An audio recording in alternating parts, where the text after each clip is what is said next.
রহমতুল্লাহ একটা বর্ণনা করেছেন, মেসাল দিয়েছেন কেমন গুপ্ত শিরক। উনি বর্ণনা করেন একটা অন্ধকার রাত্রি, অমাবস্যা অন্ধকার রাত্রিতে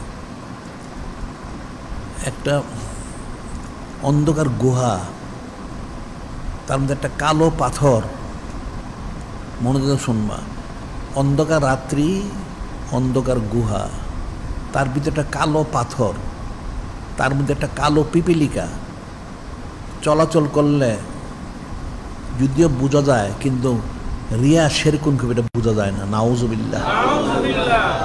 আর রিয়া ও শেরকুন খুব এটা কঠিন একটা বিষয়। এই জন্য আরেক হাদিসে বলা হচ্ছে ইন্না ইয়াসিরার রিয়ায় শেরকুন, রিয়ার সামান্য অংশটাও শিরকের অন্তর্ভুক্ত। নাউজুবিল্লাহ। আল্লাহ যে কোরআন শরীফ করছেন, আল্লাযিনা আমানু লাম ইয়ালবিসু ঈমানাহুম বিযুলমিন উলাইকা লাহুমুল আমনু মুহতাদুন। আল্লাযিনা আমানু লাম ইয়ালবিসু ঈমানাহুম বিযুলমিন উলাইকা লাহুমুল আমনু মুহতাদুন। যারা ঈমানদার তাদের ঈমানটাকে জুলুম শিরকের সাথে মিশ্রিত করে না, তাদের জন্য যিনি খলিক, যিনি মালিক আল্লাহ, ওনার তরফ থেকে নিরাপত্তা এবং হেদায়েত। সুবহানাল্লাহ। সাল্লাল্লাহু আলাইহি ওয়াসাল্লাম। যারা তাদের ঈমানটাকে শিরকের সাথে মিশ্রিত করে, রিয়ার সাথে মিশ্রিত করে, তারা কিন্তু নিরাপত্তা পাবে না, হেদায়েতও লাভ করতে পারবে না। নাউজুবিল্লাহ। বিষয়টা অত্যন্ত কঠিন বিষয়। যেহেতু মানুষের সমস্ত আমলগুলি ধ্বংসের কারণে তার আমলের নেকি থেকে সে, আর রিয়া ও শেরকুন খাফি, রিয়া হচ্ছে গুপ্ত শিরক। এটা অনেক হাদিস শরীফ আছে। আন সাদ ইবনে আওস রাদিয়াল্লাহু তাআলা আনহু ক্বালা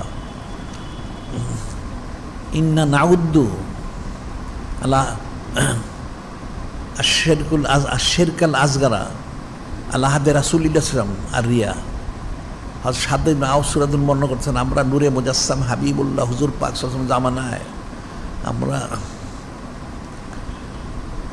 শিরকে আসগর, অর্থাৎ ছোট শিরক মনে করতাম রিয়াকে, এটা ছোট শিরক। আবার ঠিক নূরে মুজাসসাম হাবিবুল্লাহ হুজুর পাক সাল্লাল্লাহু আলাইহি ওয়াসাল্লাম বলেন, ইন্না আখওয়াফা মা আখাফু আলাইকুম আশ-শিরকুল আসগারু। ক্বালু ইয়া রাসূলুল্লাহ সাল্লাল্লাহু আলাইহি ওয়াসাল্লাম ওমা আশ-শিরকুল আসগার? ক্বালা রিয়া। নূরে মুজাসসাম হাবিবুল্লাহ হুজুর পাক সাল্লাল্লাহু আলাইহি ওয়াসাল্লাম তিনি ইরশাদ করেন যে আমি আমার উম্মতের আমলের বিষয়ে একটা বিষয় বেশি আমি আশঙ্কা করি, তাদের ব্যাপারে আমি এটা ভয়ের আশঙ্কা। কারণ সেটা কি?